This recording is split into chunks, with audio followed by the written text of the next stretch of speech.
I ran into this last week. Here's what fixed it for me. If you're looking to change your email on Snapchat Web, follow these simple steps. Step 1. Log into Snapchat Web.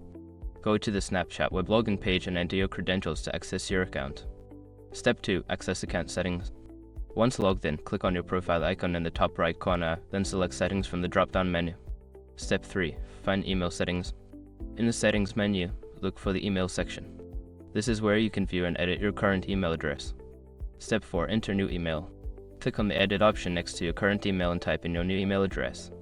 Make sure to double-check for typos. A common mistake is forgetting to confirm the new email, which can lead to issues later. Step 5. Save changes.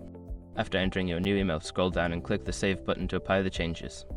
You may need to verify your new email through confirmation link sent to it. Changing your email on Snapchat Web is straightforward once you know where to look. If you run into any issues, just double-check each step. Happy snapping!